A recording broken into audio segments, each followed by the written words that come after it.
All right, Honey Baby, welcome to the show, Sports Hip Hop with DJ Mad You. Max, Live 365, iHeartRadio, Asbury Park, New Jersey's own. Honey Baby is here for the show here tonight. Raw Honey Yeah. available on all platforms. Welcome to the show. How's everything going? Everything's going good. How's everything? Everything is well on my side. Congratulations on all the success this far, especially the BET Awards performance. Congratulations on that. So, kind of let's recap that. How was that performance for you? I saw that you were stoked, especially afterwards, because this is something that you've been manifesting. Yeah, it definitely was so amazing. I was really excited. I was running on mad adrenaline the whole time. It definitely was like a very surreal experience being I was like always thinking about what is it gonna look like when I finally perform at the BT Awards. Though it was the main stage this year, it felt like it. It felt absolutely insane. Even the work that went into even making sure everything was crazy. Now, what's the next thing that you've been manifesting? Because you've done Soul Train already. You wrote a Grammy speech at the age of 7. So, what's the next stage that you're manifesting? To get to all of the main stages and to win some awards, get some Billboard entries going, all the big stuff. It's going to be happening, especially with the new album. I really had a great time listening to it. I think Broken Mirrors is the top record for me. And me doing my research on you, that was the one that you learned most about yourself. So, kind of get into the writing process behind that record. Well, writing it definitely involved being very vulnerable in a different aspect than I normally am in my music. Just me having to open up and just be, transparent about the way that I feel from time to time, more than less. And yeah, it was a roller coaster, but it came out amazing. And I think it's one of those songs that could definitely heal people that feel the same way that I feel. And it made me realize, okay, now I'm ready to talk about those type of things. Now I'm ready to be super raw and be open in a different way. Absolutely. And that's something that you give us on this new album is that you're unapologetically yourself. What was it that you feel as though you were kind of holding back previously? Do you feel as though when we look at your past work that you weren't as openly being yourself on those records? No, I've always been open and outspoken. Um, I think just a lot more people know me now. So it's still me introducing myself to people, and a lot of people don't know that about me. So it's just me being unapologetically myself, super unfiltered, super raw, super sweet, honey. So how's it feel being signed to Warner now? Because you were previously with Atlantic. So how did this come about with you moving into Warner now? Yeah, it just feels good. God has plans for me, and all of them are really good, really big. But it was a very easy transition, and all love to Atlantic and Warner. But Yeah. yeah, I'm happy. Yeah, no, I could tell this is definitely working out for you. It's moving up on the charts. You were charting on iTunes. I did see that. Congratulations. Moving on up. Well deserved for sure. So I remember because Lil Kim, she wanted to meet you. You were able to work with her. The Left Eye remix. That's really gone down in history for you. You used to listen to Lil Kim with your mother in the kitchen with me reading that online. So what were some of those early Lil Kim songs that you remember singing and rapping to as a kid? Definitely the hardcore album. Hmm. Heavy on Big Mama Thing. That was definitely one of my favorite songs. But yeah, the whole album. I actually have it on vinyl too. Oh, that's fire. That's how I got introduced to her from my mom.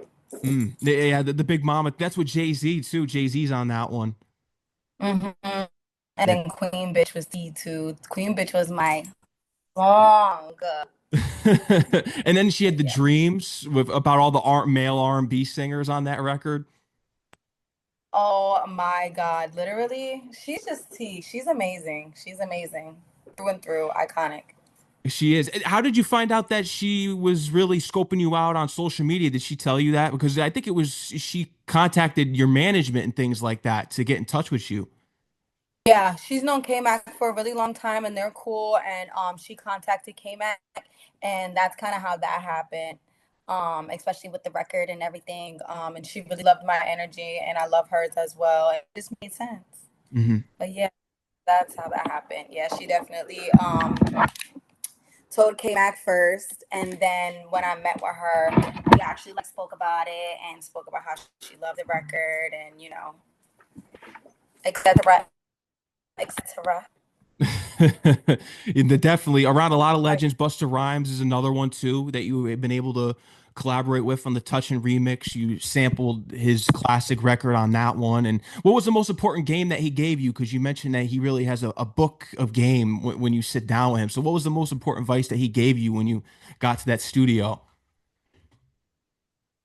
oh, he gave me so much advice. We keyed. I can't even pinpoint one thing specifically, but let me just say that man gives you great advice. And if you ever meet him, he'll give you some game, and all of it will stick to you. But yeah, I was with him for a couple hours. And we were just talking for a really long time, me, him, and my team, and it was amazing conversation. But he fed me a lot. He fed me a lot. Yeah, he's definitely one of the legends in the game. Mary J. Blige, that's another one. Was there ever kind of a moment for you to where it's like pinch me, I'm real in a way because you're just getting all these cosigns because you're someone that came in the game without a cosign. So once Busta Rhymes came in the picture, that was the first big one, really. You had to work your way to get those. So was there ever kind of like a moment to where it was just you had to overcome those hurdles, and now it's like, wow, this is crazy. I'm in this position where I'm around all these legends that are seeing my talent. Yeah, definitely. My pinch me moment was definitely at the BET Awards, Mm. like just being on that stage and being like it was live and on camera and I was doing it with Kim. I was like, wow, like what the fuck is going on? Like, okay, this is real. And there was so many people there too that seen me at the award show. So I was like, what the fuck? It was so many people in the building that had seen the performance that I didn't know. I didn't know that they were live, like showcasing it live in the arena as well. So I was Mhm. like, what the fuck? But that was my penny moment. For sure, around a lot of people. I think the Soul Train Awards prepared you for that moment, though. Yeah, Soul Train definitely was like my first televised performance, and then BET was like my first time, like really rehearsing and doing the whole nine. Like I felt like a superstar. I was like, oh my god, like yes, yes, yes. But Soul Train definitely was a star. It definitely prepped me a little bit.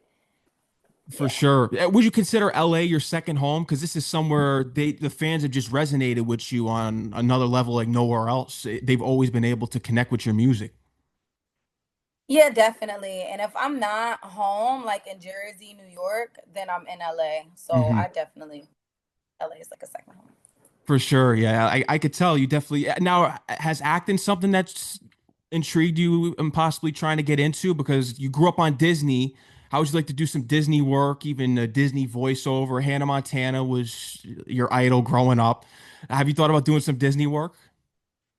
I would love to do Disney work. They should let me voice over an animated character. That would be insane if I got to do something like that for Disney, or like let me be a Disney princess. I don't know. Like I'll cover the tattoos, anything. But yeah, that acting is definitely the next step. I'm happy to hear that. So, what's kind of like your role besides the voiceovers in the Disney thing? Is there something outside the box that we may not know about you already that you think would be a perfect role for you? Um, hmm.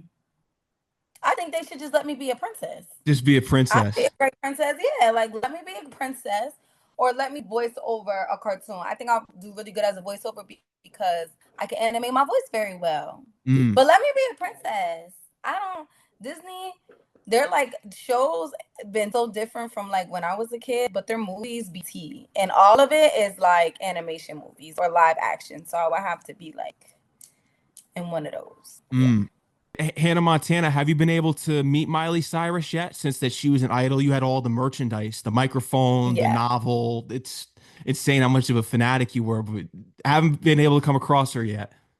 No, no, no. I haven't came across her yet, but when I do, everybody will know. Oh yeah, for sure. I'm sure we'll see it all through social media. Madonna, you were able to meet with her. Where was this? This was at a club that you met Madonna? Stop biting me. Sorry. Oh, Yeah, it was at a party after a Met Gala after party that I met her. It was really cool. wow. That's an icon right there. Yeah. Wild. And Yeah, that's insane when you look at it. Just one of the all-time greats right there for especially for women's empowerment, just across all genres. She was able to really break molds for women in the industry. Your influences also spanned to Drake and Kalani. So, what was your favorite Drake album? I'm curious, growing up, since you're a big Drake fan, what's your favorite Drake album, especially one that you would want to potentially go back and want to hear yourself on? Say if, oh man, if Drake reached out and we were to do a remix, what album would it be on? Take Care of Nothing was the same for sure. Two classics. Those are the Yeah. classic albums. Yeah, for sure. No doubt about it. Yeah.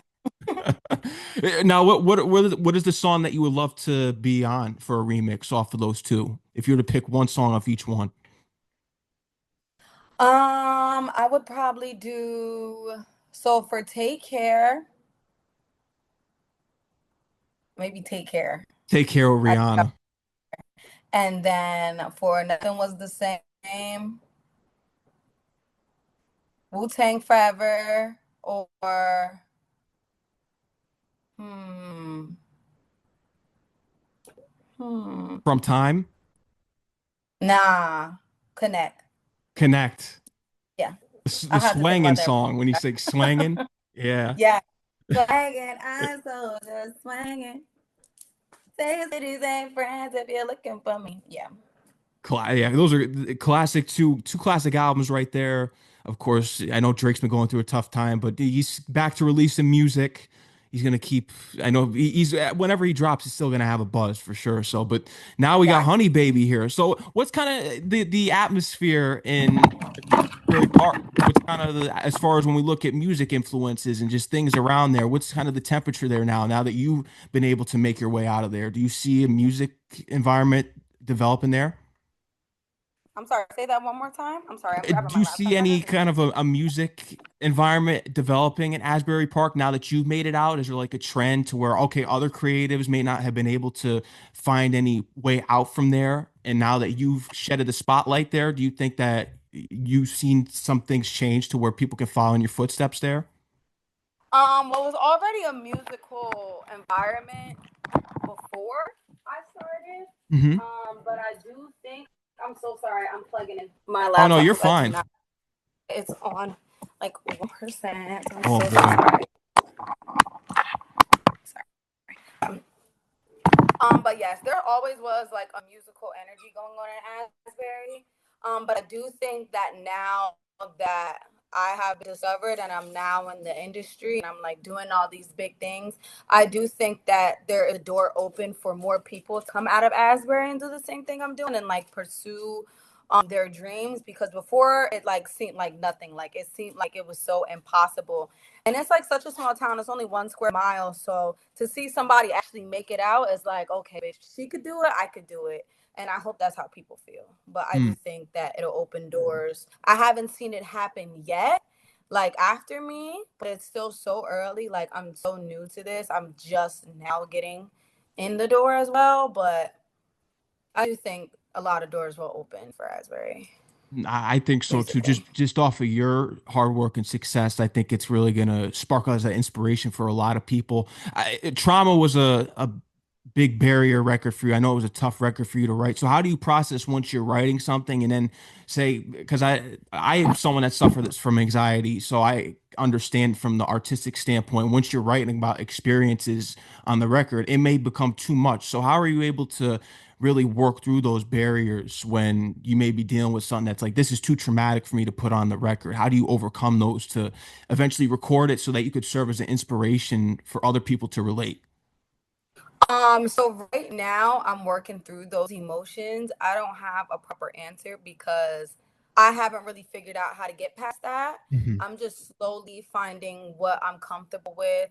Um, when it comes to terms of speaking on like, like mental health and, real life trauma and things of those nature. I'm like things of that nature. I'm so open when it comes to so many things, but like that's where I'm just like testing my emotions and testing, how far I can go when it comes to certain things that I want to speak about.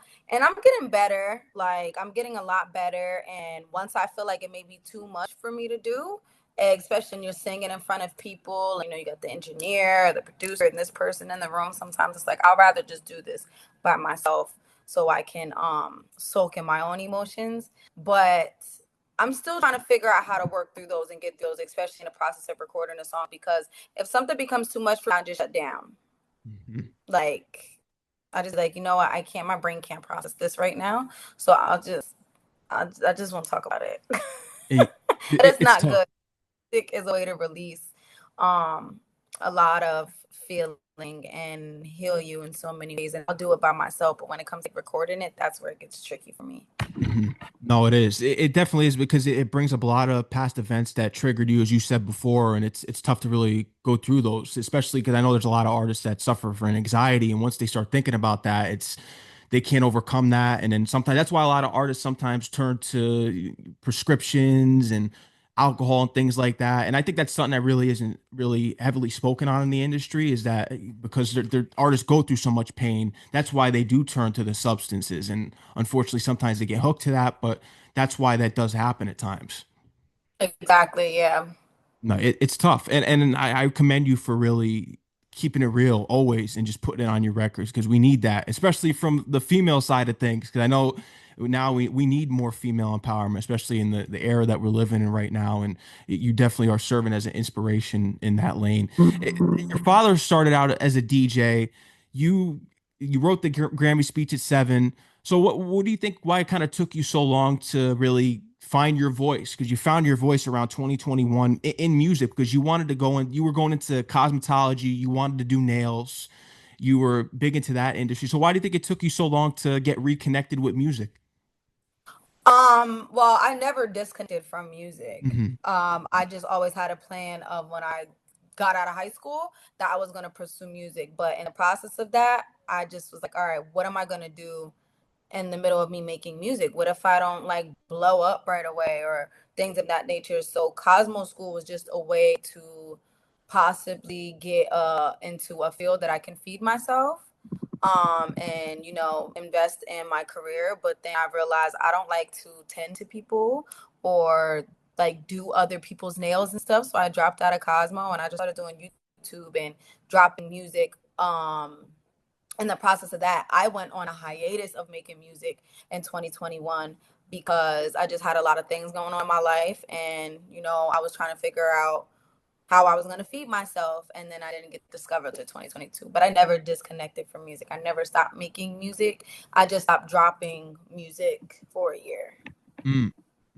No, that's definitely interesting to know you never disconnected, and that goes to show that even when someone isn't posting something, they're working, and Yeah, people do go through personal issues. That's I know a exactly. lot of times while we don't see people dropping music constantly. I know people are screaming for Frank Ocean's new music, but he's probably been dealing with a lot since Blonde, to why we haven't seen a new release in forever. But uh, Bryson Tiller sparked something in you because that's how you eventually got your name with Honey, and then Yeah. you added the Honey Baby. Yeah. Definitely got my name from a Bryson Tiller song when I was in high school. And then yeah, the baby was connected to my Instagram name, and the spelling was in my Instagram name. So everybody thinks my name is like has this like crazy meaning behind it, and it does now. But at the time, I was just like, I don't want people to call me by my real name. I want a different name that's easy for people to pronounce. And I love the name Honey. Like it Mhm. was perfect. It works. It works for you. It's a perfect R&B artist name. And I did want to talk about that. Is this a goal for you? Because I feel as though there's so many boundaries when we look at women in R&B that they keep them in a bracket. But someone that's so big into the pop industry, you listen to Katy Perry when you were younger, Demi Lovato. I already mentioned Hannah Montana earlier, but is this something that you're looking to continue to do and break the mold? Because we have Beyonce, we have Rihanna, Whitney Houston. Those are more pop artists to me. They're popular. They've broken the barrier. Do you feel as though that there's still barriers to be broken in which that you're trying to put that forward as well to where you're just not in that bracket where they just continue into the R&B genre? Because I feel as though you really have the star appeal to where you can do anything.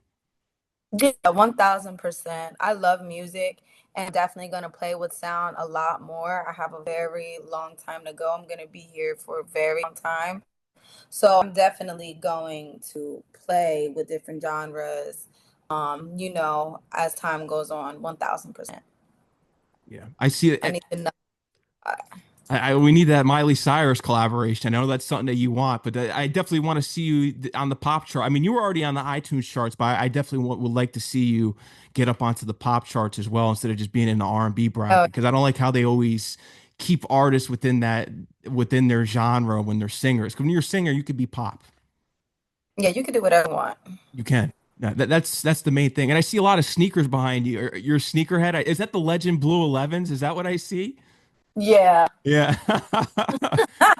So is that a Yeah. hobby of yours? You collect sneakers? No, I don't collect them. I just, if I like it, I grab it. But I Mm. do love sneakers. Because when I was younger, when I was in middle school and everybody used to camp out for sneakers, we was broke and I couldn't buy them. So I was like, when I get older and I get money, I'm gonna just start, if I see it and I want it, I'm buying the sneaker. And yeah, so it's definitely a bad habit. Well, there could be worse habits, but I see a lot of Jordans there. Are you still into the sneaker game? Are you still, because now is the perfect time to actually be a sneakerhead because you can get your favorite retros for retail at your local Foot Locker. It's not like how it used to be where you would sell out and have to Oh camp no, out. still bad because people go to the stores and they're reselling them. So it's like you gotta make sure you catch it like the minute you can, like or go to like a small that Hmm. like a lot of people don't go to, and you'll probably find size. But then them should sell out quick. Yeah. Yeah, I love me some J's. Love me some J's. Mm. Is that something that you want to get into as well? You want to be into designing? Is that how about designing your own sneaker? Um, it wasn't something I really thought of, but I would do it. Hell yeah. Yeah. Why? Yeah, no, I could definitely see it. You got the personality there that to make it work. I could really see. So, who would you say you've learned the most from being on tour with? You were on tour with St. John. You were on tour with Sexy Red. Of course, you've done some work with Mary J. Blige. She handpicked you. It's just another legend in the game. So, who would you say you learned the most from being on tour with? I learned a lot from all of them, not anyone more than less. Because everybody just performs different, everybody interacts with their fans different, everybody has strengths that I've seen and each one of them. I've learned a lot from all of them. When it comes to performing and watching people interact with their fans and put on a show and keep people mesmerized by what's going on for a long period of time. So yeah.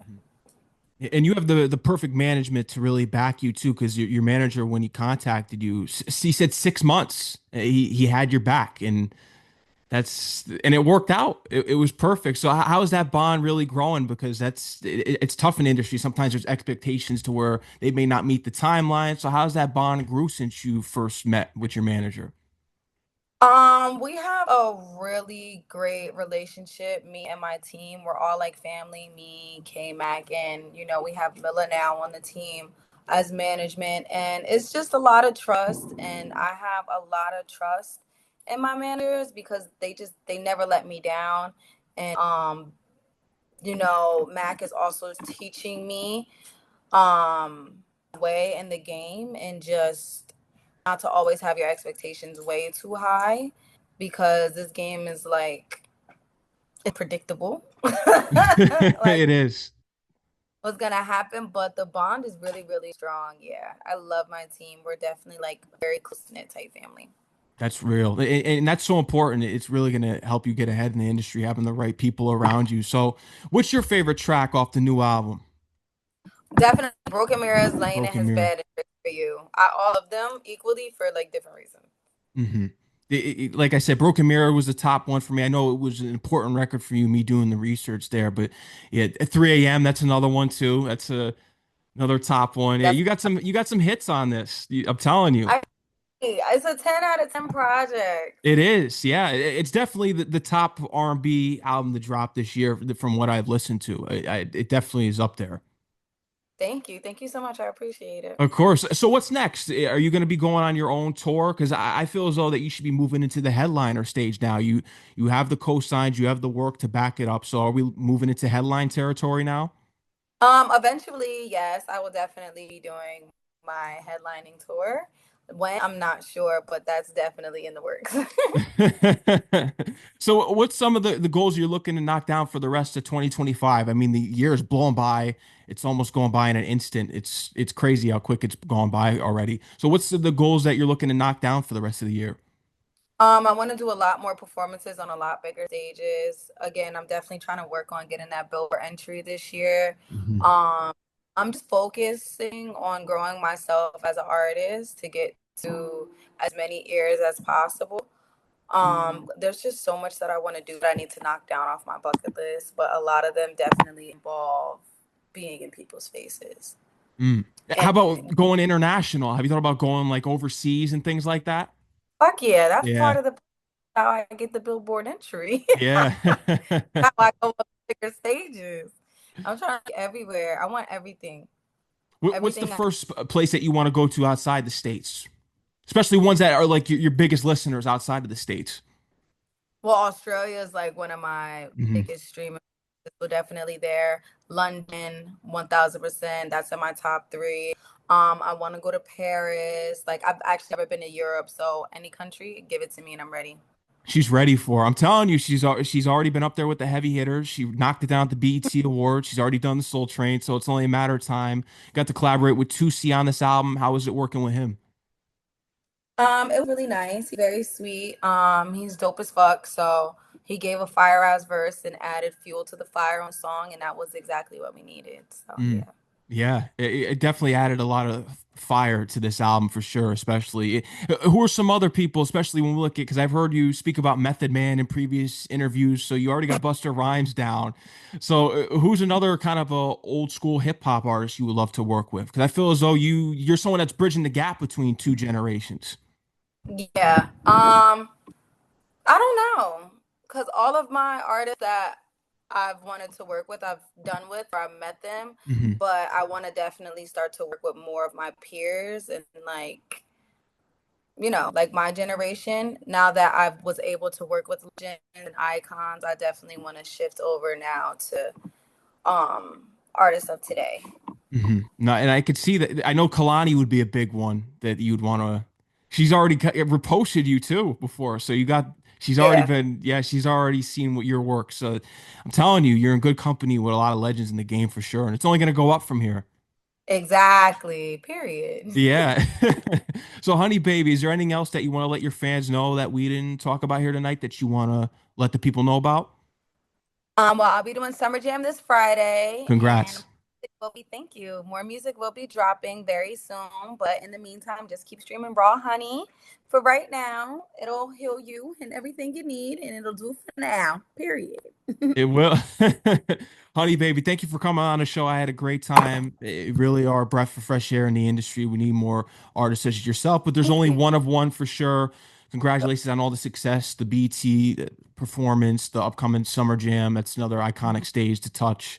And you're doing it big. Keep doing it. Keep the sky's the limit. Keep doing your thing. And I'm sure we're going to be seeing that billboard soon. You're always welcome back on the show too, anytime. Thank you to Chanel for helping getting this set up.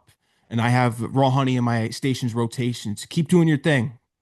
Thank you so much. I appreciate you. Have a nice night. Of course, you too. Take care.